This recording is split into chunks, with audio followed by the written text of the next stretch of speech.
Kita beralih ke konflik Timur Tengah, pemirsa. Amerika Serikat menyerang Iran 9 malam berturut-turut. Serangan ini menyusul tewasnya tentara Amerika Serikat di Irak. Komando Pusat Amerika Serikat CENTCOM mengumumkan gelombang serangan terhadap aset militer Iran. Serangan rudal dan jet tempur Amerika Serikat menargetkan pertahanan udara, pengawas pantai, maritim, serta peluncuran rudal dan drone Iran. Amerika juga memberlakukan kembali blokade laut yang menargetkan kapal-kapal yang berlayar dari dan ke pelabuhan Iran. Teheran menanggapi dengan serangan rudal dan pesawat tak berawak terhadap pangkalan Amerika Serikat di seluruh wilayah Timur Tengah. 2 kapal tanker minyak meledak di Selat Hormuz. Sementara itu kondisi di Selat Hormuz terus memanas. 1 kapal komersial milik Arab Saudi terbakar hebat di perairan Oman. Menurut laporan maritim awal dari UKMTO, ruang mesin kapal terbakar di 8 mil barat Laut Qumzar, Oman. Diduga kapal terbakar akibat terkena proyektil. Seluruh awak kapal berhasil dievakuasi dengan selamat. Serangan ini terjadi tepat 1 jam setelah Houthi memberlakukan blokade laut penuh terhadap Arab Saudi. Sementara itu 1 orang tewas dan 14 orang luka-luka setelah serangan Zionis Israel mengenai kendaraan sipil di Jalan Al-Jalah di pusat kota Gaza.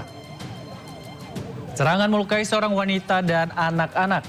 Kedua korban dalam kondisi kritis. Militer Israel belum memberikan komentar terkait serangan tersebut.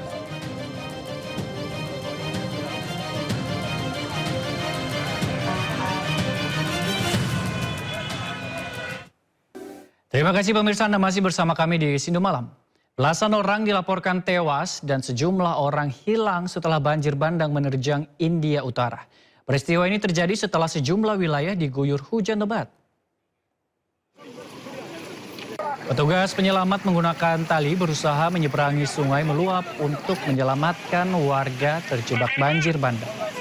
Operasi penyelamatan darurat dilakukan setelah hujan lebat memicu banjir bandang dan tanah longsor di distrik Rajouri dan Poonch di Jammu dan Kashmir, India Utara. Belasan orang dilaporkan tewas dan sejumlah orang hilang. Sejumlah kendaraan rusak menumpuk di permukiman.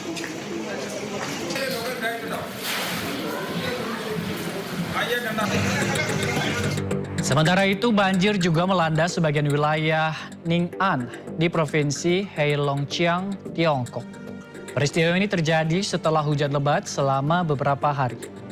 Warga menyelamatkan diri dengan berkumpul di sepanjang tanggul saat banjir menerjang daerah Ning'an. Pihak berwenang meningkatkan penguatan tanggul di sepanjang garis wilayah guna menghalang banjir.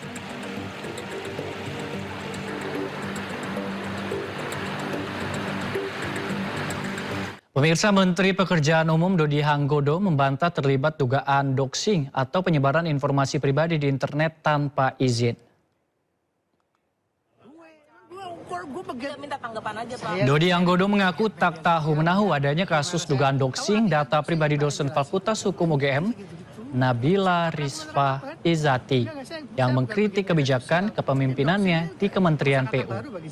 Menteri PU tak tahu istilah doxing dan bersumpah tak terlibat.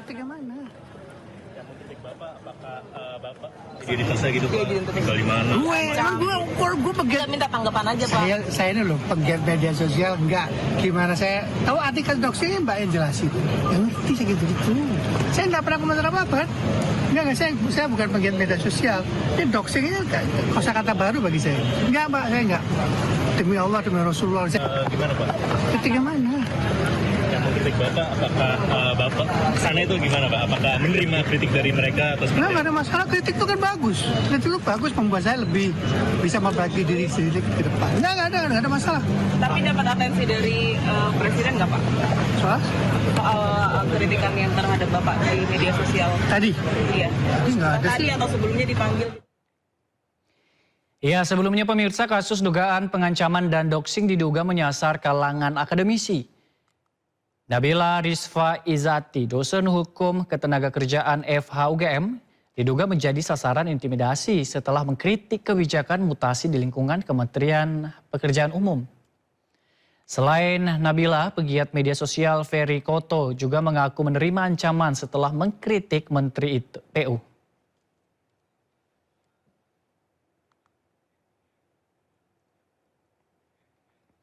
Kita ke berita selanjutnya, pemirsa. Kuasa hukum Febri Adriansyah, Hotman Paris Hutapea, menuding Kapolri tidak meminta izin kepada Presiden Prabowo saat menetapkan Febri Adriansyah sebagai tersangka korupsi.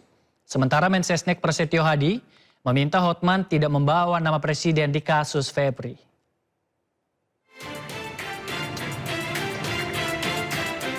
Kuasa hukum Febri Adriansyah, Hotman Paris Hutapea, sesumbar jika Kapolri Jenderal Listio Sigit Prabowo tidak meminta izin kepada Presiden saat menetapkan mantan Jampitsus Febri Adriansyah sebagai tersangka. Hotman berdalih seharusnya Kapolri meminta izin kepada Presiden saat akan menetapkan Febri sebagai tersangka. Hotman bahkan menyebut sebagai tangan kanan Prabowo, Febri telah dikriminalisasi oleh polisi. Yang paling penting kalian bertanya. Kalau Anda punya nyali bertanya, tanya kepada Kapolri. Hei, kenapa nggak nanya Pak Prabowo dulu sebelum melakukan ini terhadap tangan kanan dari yang dibanggakan oleh Presiden Prabowo? Tanya. Saya baru tahu tidak ada izin. Begitu saja dipermalukan. Ada apa? Tanya, makanya malah ini kalian langsung ke Mabes Polri tanya kalau kau bukan pengecut. Merespon pernyataan pengacara Hotman Paris Hutapea yang sempat menyinggung posisi Jampitsus Febri Adriansyah sebagai sosok kebanggaan Presiden Prabowo Subianto dan meminta proses hukumnya dikaji ulang, Menteri Sekretaris Negara Prasetyo Hadi menegaskan proses hukum terhadap mantan Jampitsus Febri Adriansyah tidak memerlukan izin khusus dari Presiden. Ya, itu kan kita kembalikan ke proses hukum ya. Jangan dikait-kaitkan juga dengan Bapak Presiden. Ya, sepenuhnya kita kembalikan ke mekanisme hukum yang berlaku. Tapi kalau pemeriksaan memerlukan izin Presiden, pejabat tinggi itu gimana? Saya rasa Klaim ya, saya rasa kembali kepada mekanismenya. Saya rasa nggak ada juga. Hanya pada saat masih proses pemeriksaan harus izin Presiden itu kan. Prasetyo juga secara tegas membantah anggapan tindakan hukum atau pemeriksaan terhadap pejabat setingkat Jampitsus harus mendapatkan persetujuan atau izin dari kepala negara. Menurutnya, sistem hukum di Indonesia sudah memiliki prosedur tetap yang mandiri. Tim Liputan Anyus melaporkan. Ya, pemirsa, viral di media sosial, seorang pedagang lontong sayur di Kabupaten Pati ditarik pajak sebesar 840.000 per tahun oleh pemerintah daerah. Hal ini sontak merespon kemarahan publik dan menurut pihak pemerintah memberikan klarifikasi terkait hal tersebut. Ini pajak kemarin untuk warung samping bengkel saya. Masyarakat Pati melalui Aliansi Masyarakat Pati Bersatu AMPP, Dinas Pekerjaan Umum dan Tata Ruang DPUTR Kabupaten Pati didesak memberikan klarifikasi terkait penarikan pajak pedagang hingga ratusan ribu rupiah yang viral di media sosial. Yang punya warung ini. Pasalnya, hal tersebut sangat membebani masyarakat bawah, khususnya para pedagang kecil. Pihak DPUTR menjelaskan jika penarikan pajak tersebut bukanlah pajak untuk pedagang, melainkan penarikan pajak tanah irigasi sungai yang dipergunakan masyarakat untuk mendirikan warung atau usaha. DPUTR juga menyatakan jika pemilik warung sebelumnya sudah mengajukan izin atas pendirian bangunan semi permanen dan sudah diberitahukan sosialisasi terhadap penarikan retribusi pajak 1 bulan sebelumnya. Sebetulnya kalau itu dikatakan tidak ada sosialisasi 1 bulan sebelumnya sudah disampaikan gitu teman-teman semua. Jadi karena yang bersangkutan juga ke sini dan sudah mengajukan surat ini, kita buatkan juga untuk dengan lokasi, ada dengan lokasi juga. Mungkin di lapangan petugas kami di dalam menyampaikan